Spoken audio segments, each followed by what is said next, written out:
Anos de investigação e operações secretas estavam finalmente dando resultado. Estados Unidos! Estados Unidos! Estados Unidos!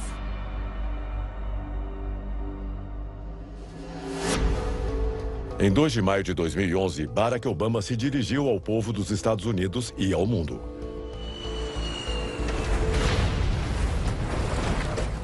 O inimigo público número 1 do mundo ocidental foi morto 10 anos depois do 11 de setembro, no qual o grupo Al-Qaeda e seu líder semearam o terror.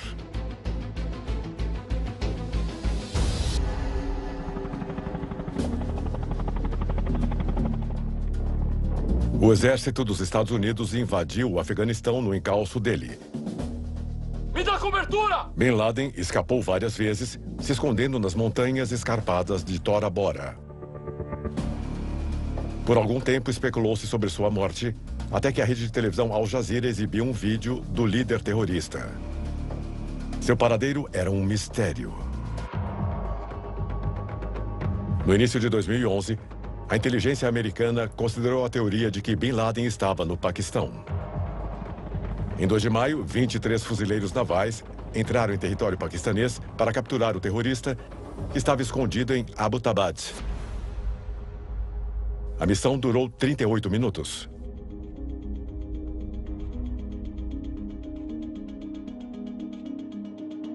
Milhares de pessoas dos Estados Unidos foram às ruas para comemorar. Esse dia mudou o curso da guerra contra o terror. A inserção decisiva de nossas operações especiais para matá-lo é uma grande vitória para nós. Um enorme peso foi tirado dos meus ombros. Sou muito grata a essa administração por ter sido tão persistente. Estados Unidos! O corpo de Bin Laden foi lançado no Mar da Arábia. O pesadelo de 11 de setembro de 2001 terminou naquele dia. Foi colocado um ponto final em anos de sacrifícios de milhares de soldados, agentes de inteligência e operações para encontrar o terrorista mais procurado da história recente. Grande parte do mundo pôde recuperar a esperança e sentir paz.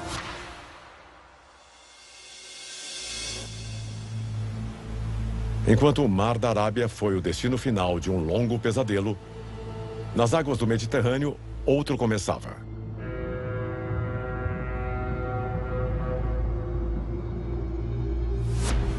Na noite de 13 de janeiro de 2012, o capitão Francesco Schettino aproximou-se com seu navio da ilha de Giglio, na Itália. A manobra o aproximou demais da costa e o navio acabou colidindo com um recife. A água começou a entrar no navio. O Costa Concórdia, um dos maiores cruzeiros do mundo, com 4.229 passageiros a bordo, perdeu energia elétrica e tombou violentamente. Logo depois, começou a afundar. O capitão Schettino levou mais de 1 hora para dar o sinal de alarme. Ele então entrou em um barco e deixou os passageiros para trás, apesar das ordens da autoridade portuária. Me diga seu nome, por favor. Sou o comandante Schettino, comandante. Schettino? Sim. Escuta, Schettino. Tem pessoas presas a bordo. Você declarou o abandono do navio. Agora quem está no comando sou eu. Retorne a bordo. A maioria dos passageiros foi resgatada. Disseram pra nós que o navio tinha batido e nós sentimos mesmo que ele tinha batido em alguma coisa. Nos disseram... Me espera, Sebastian. E, na verdade, disseram pra nós, não se preocupem, porque está tudo sob controle. Mas 32 pessoas morreram e 157 ficaram feridas no naufrágio. O navio foi reerguido 2 anos depois, em uma operação sem precedentes. O custo total do desastre foi estimado em 2 bilhões de dólares. O capitão Francesco Schettino foi julgado e condenado a 16 anos de prisão.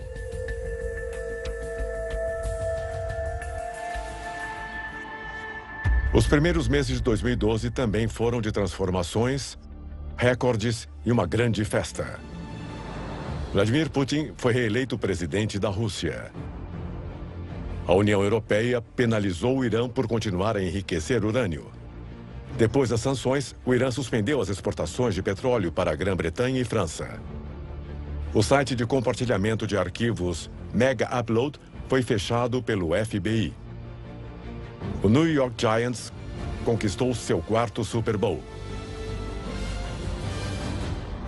A seguir, em 20 anos de história, a Casa de Windsor comemora 60 anos do reinado de Elizabeth II.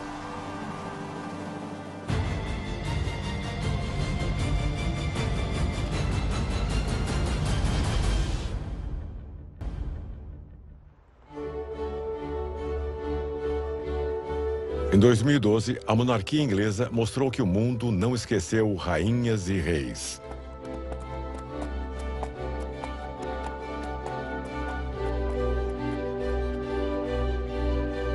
É a única no Reino Unido que pode dirigir sem habilitação.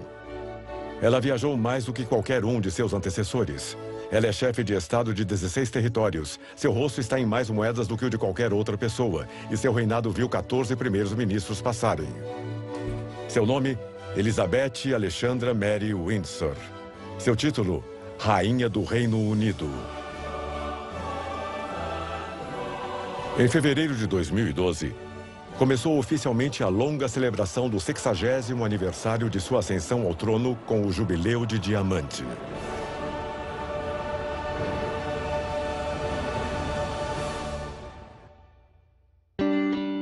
Como princesa, ela se tornou mecânica de caminhões aos 19 anos e mais tarde serviu no exército britânico durante a Segunda Guerra Mundial.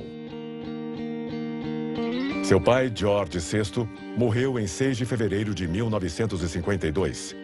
A princesa de 25 anos foi proclamada Elizabeth II e coroada 16 meses depois. Durante seu reinado, muitas coisas aconteceram. Renúncias de primeiros ministros e conflitos diplomáticos. A independência dos países do reino. Guerra como a das Malvinas e conflitos no Oriente Médio.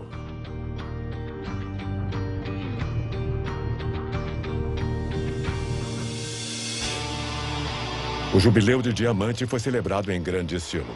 A rainha e sua família visitaram todo o Reino Unido. Exposições da coleção real foram organizadas com as mais notáveis imagens da rainha. As comemorações oficiais aconteceram entre os dias 2 e 5 de junho de 2012. A rainha compareceu ao Derby de Epsom, houve um grande almoço no Palácio de Buckingham, e o desfile do Tâmisa foi uma das principais atrações com 1000 navios de todo o mundo.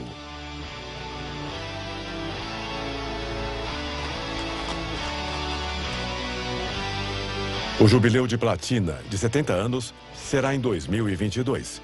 A rainha terá 96 anos e uma festa maior é esperada.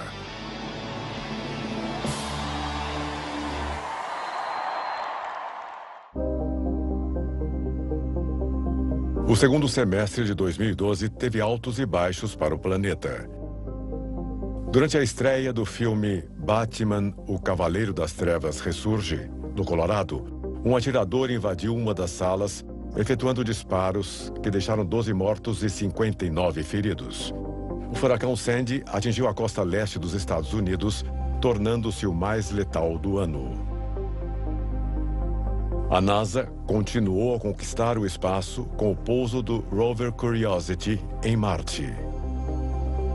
E a ativista política paquistanesa de 15 anos, Malala Yousafzai, uma defensora do direito das meninas à educação, foi vítima de um ataque do Talibã. A seguir, em 20 anos de história do século XXI, a crise que levou a Grécia ao colapso econômico.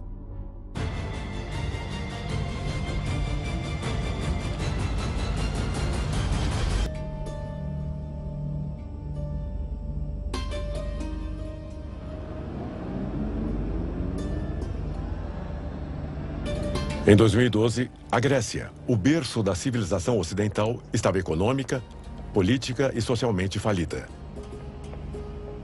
Décadas de má gestão levaram o país à ruína financeira.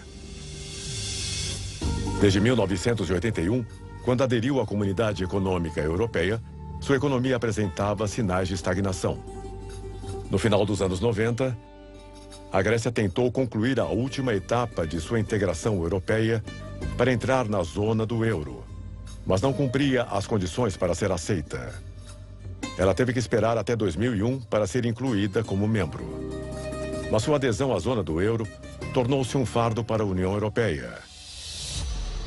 No final de 2009, o governo grego admitiu que o país tinha um déficit orçamentário maior do que o declarado e anunciou medidas de austeridade para limpar sua economia. Essas medidas foram um duro golpe para os bolsos de seus cidadãos. Não existe só uma receita de austeridade. E a implementação das medidas de austeridade na Grécia e em outros países mostrou que um engessamento fiscal muito agressivo, na verdade, mata a economia. O plano econômico implementado não ajustou as contas do país. E em abril de 2010, a Grécia corria o risco de entrar em suspensão de pagamentos, a menos que recebesse a ajuda de entidades e organismos internacionais. A União Europeia e o Fundo Monetário Internacional concederam uma primeira ajuda de 110 bilhões de euros em troca de mais austeridade. As duras medidas desencadearam um clima de protestos que marcaria os anos seguintes. Mas o ápice chegou em 2012, quando o governo anunciou que outra ajuda estava a caminho.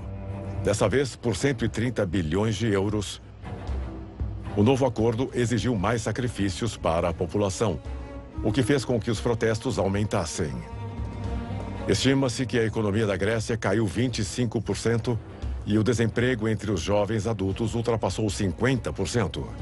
Existe a possibilidade de que, em algum momento, algumas partes dessa ajuda fiscal que foi concedida à Grécia cheguem ao final. A crise também se tornou política. Os acordos para encontrar soluções para os problemas financeiros do país estavam falhando. Os partidos tradicionais perdiam legitimidade e a possibilidade de a Grécia sair da zona do euro se aproximava. Eu tenho 2 filhos e eu estou com medo por eles. Não foi o povo grego que causou este problema. Então quem causou? Os bancos. Os mais afetados emigraram em busca de melhores oportunidades e de um futuro certo. Anos se passaram e a recuperação foi lenta, revelando uma luz no fim do túnel. Mas para alguns, os males são sistêmicos e persistem.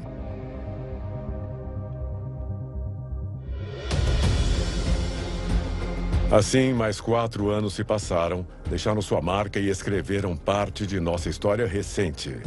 Eventos, notícias e personagens que já fazem parte dos últimos 20 anos de história.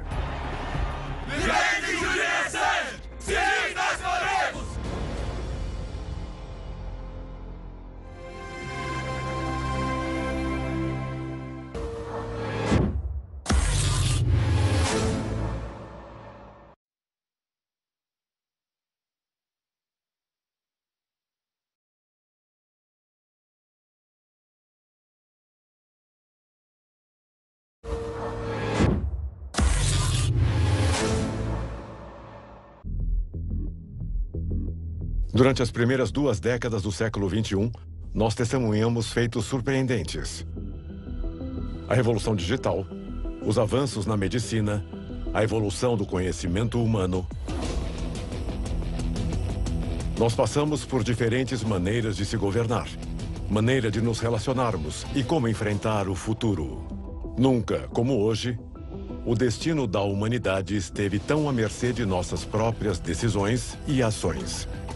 Estes são parte dos eventos e personagens que ajudaram a escrever os últimos 20 anos de história.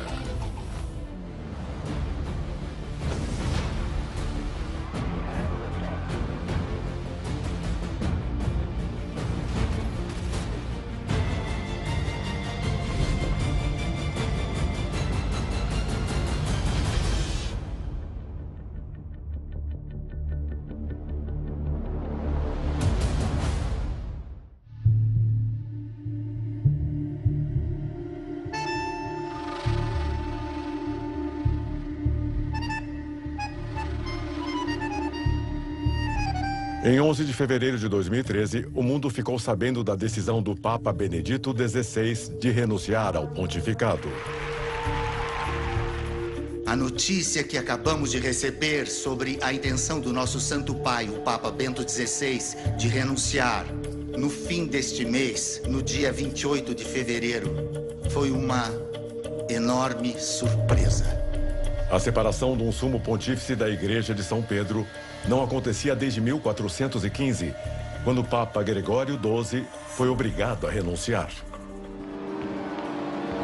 Josef Ratzinger notificou os cardeais da Igreja que, por sua idade avançada e debilidade física e mental, reconhecia sua incapacidade para exercer o cargo que lhe foi atribuído em 2005.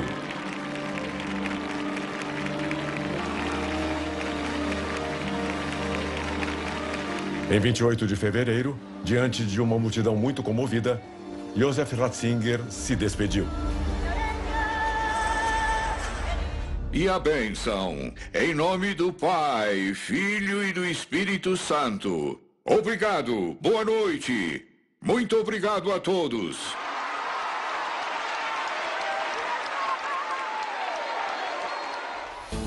Seguindo os rituais da Igreja, em 12 de março, as portas do conclave do Vaticano se fecharam novamente. E não se abriram até que os cardeais da Igreja escolhessem o novo representante de Deus na Terra.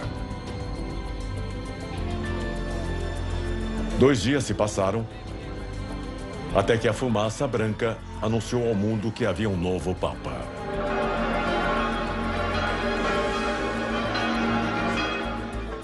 Temos um Papa!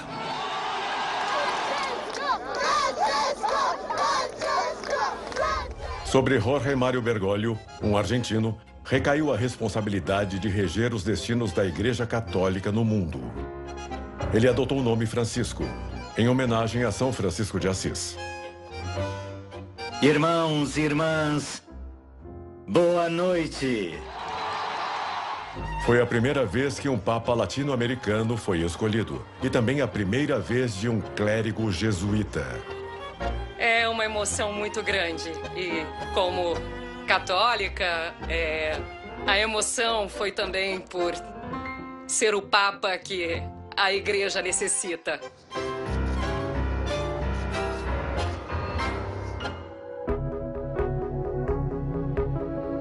Criticado por alguns e amado por outros, o Papa Francisco simboliza um ideal de modernização em uma instituição que teve poucas mudanças em seus 2000 anos de história.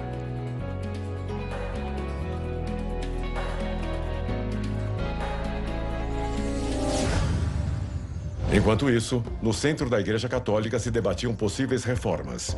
E o resto do mundo começou a tomar conhecimento de temas sensíveis, vindos de espionagem.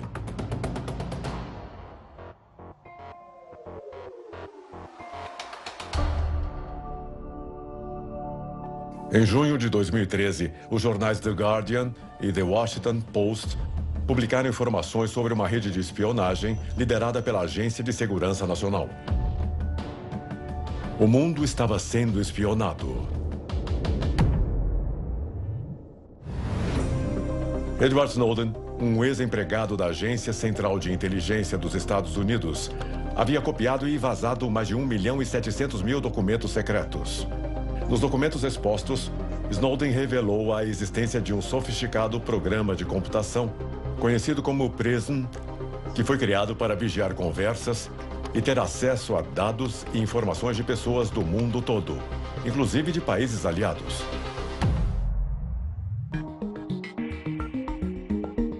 Segundo Snowden, a Agência Nacional de Segurança havia interceptado e-mails, vídeos, fotografias, chamadas de voz e vídeo, atividades em redes sociais, senhas e outros dados armazenados pelas principais companhias de internet dos Estados Unidos. Os documentos revelaram as implicações da rede de espionagem de empresas tecnológicas como a Microsoft, o Google, através do YouTube, Yahoo, Facebook, American Online, Apple e Paltalk. Não levou muito tempo para que governos e chefes de Estado reclamassem abertamente à Casa Branca sobre a violação de privacidade dos cidadãos e a intromissão de assuntos internos de outros países. Os governantes da França, François Hollande, e da Alemanha, Angela Merkel, afirmaram que a suposta espionagem era inaceitável. O governo de Washington se defendeu, alegando que era uma forma de combater o terrorismo e acusou Snowden de espionagem e roubo de informações governamentais. Imaginem Edward Snowden, um traidor! Um traidor dos Estados Unidos! Se não pudermos entender as políticas e os programas do nosso governo, não temos como dar o nosso consentimento para regulá-los. No ano de 2013, a Rússia lhe concedeu asilo, mas o proibiu de continuar vazando informações.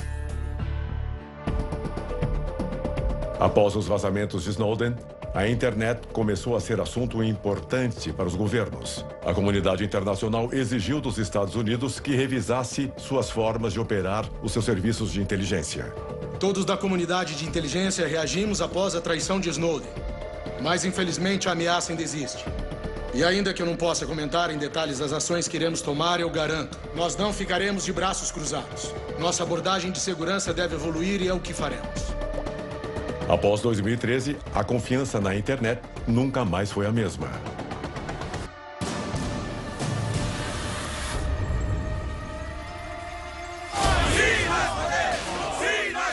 Uma única pessoa pôde mudar a forma como os governos guardavam seus segredos. Mas milhares em uma nação demonstraram o poder do ser humano em busca da justiça e da liberdade.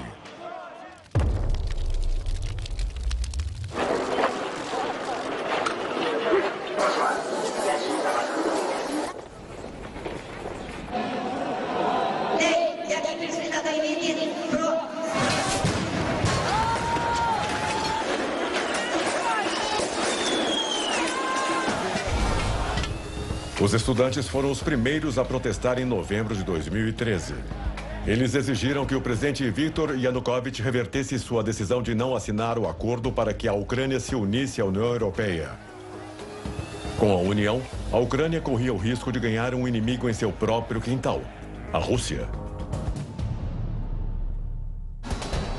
Milhares de pessoas se uniram aos estudantes e tomaram a Praça da Independência de Kiev.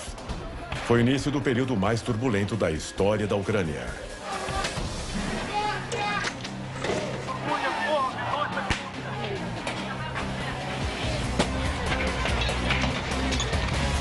Ainda assim, Yanukovych se manteve firme. Ele não assinou o acordo de adesão à União Europeia.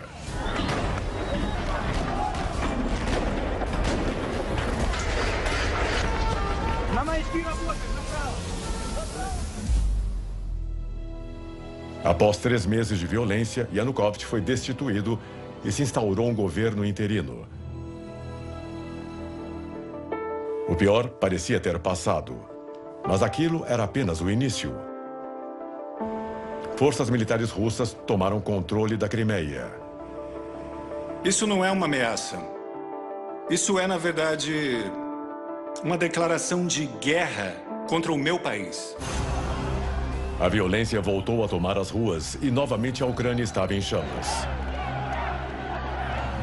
Não precisamos de uma ocupação russa. Não precisamos de guerra. Enquanto isso acontecia, em Kiev, Petro Poroshenko era eleito presidente. Uma de suas primeiras medidas foi firmar o acordo de adesão à União Europeia. Entretanto, o país já estava em guerra.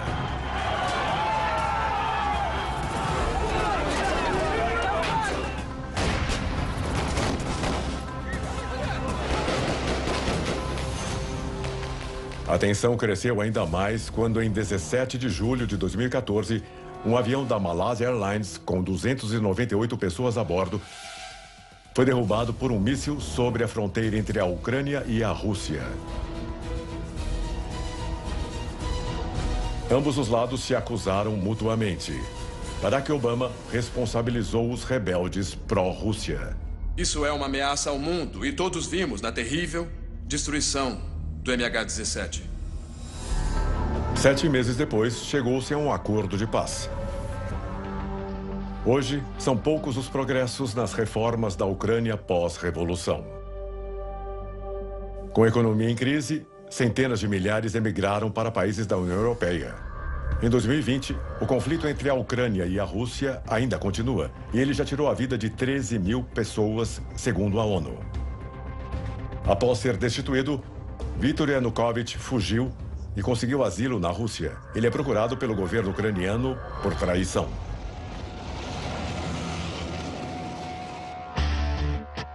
As revelações de Snowden e a situação ucraniana não foram os únicos eventos importantes de 2013. Um ataque terrorista tingiu de sangue a maratona de Boston, deixando um saldo de 3 mortos e 260 feridos. O Irã chegou a um acordo com Estados Unidos, Rússia e China, no qual se comprometia a congelar por 6 meses seu programa nuclear. Naquele ano, faleceram importantes líderes políticos. Margaret Thatcher, na Inglaterra, e Nelson Mandela, na África do Sul. E a natureza destruiu as Filipinas. Haiyan, um dos tufões mais violentos da história, deixou 6 mil mortos e 2 mil desaparecidos. O piloto Michael Schumacher sofreu um grave acidente enquanto esquiava, ficando em estado de coma. E o ator Paul Walker, protagonista dos filmes Velozes e Furiosos, morreu em um acidente de carro. Ainda em 2013, a Nova Zelândia, o Uruguai, o Brasil e a França aprovaram a união entre pessoas do mesmo sexo. A seguir, em 20 anos de história, uma nova epidemia mortal atinge a África. E a violência no México abre antigas cicatrizes.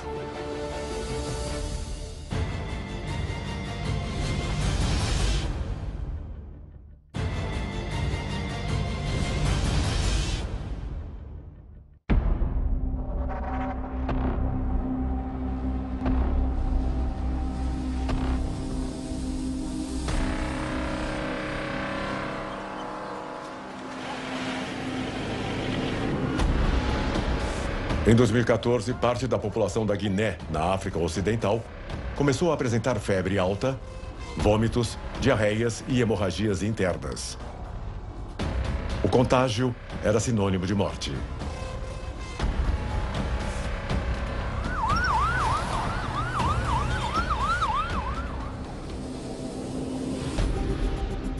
Felizmente, não foram necessários muitos estudos para saber que se tratava de um antigo inimigo. O vírus Ebola havia retornado.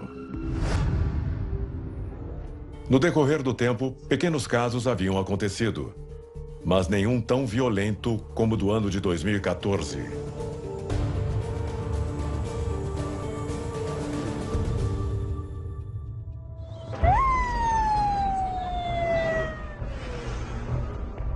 Após os primeiros casos, países vizinhos como Serra Leoa, Libéria, Nigéria, Senegal e Mali apresentaram múltiplos casos. Estamos em um momento crítico de nossa resposta nesse momento. Precisamos manter nosso plano e também garantir a eficiência na colaboração entre todos nós. Os alertas que o declararam como problema de saúde pública foram emitidos demasiadamente tarde. O Ebola já era uma epidemia fora de controle. Senhoras e senhores, o que estamos vivendo hoje é o que chamamos de uma pandemia nível 4 de biossegurança, que está se espalhando rapidamente nesses países. Nada vai impedir a propagação do contágio para outros países. Proibir viagens não irá detê-lo. Nada do que façamos terá efeito se não detivermos em sua origem.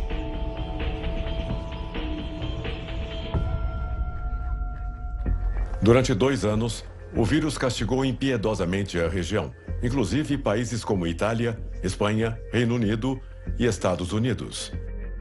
Em março de 2016, a Organização Mundial da Saúde havia registrado mais de 28 mil casos e 11.313 mortes.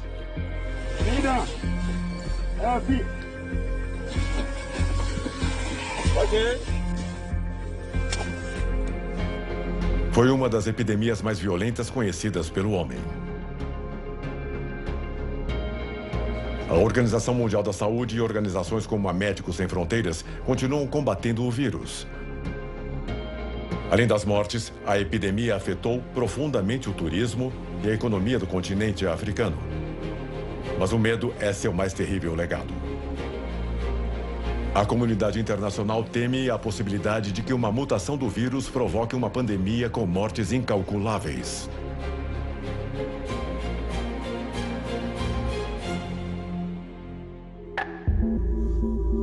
Se o ser humano é frágil diante dos golpes da natureza, ele também o é diante da violência dos próprios humanos.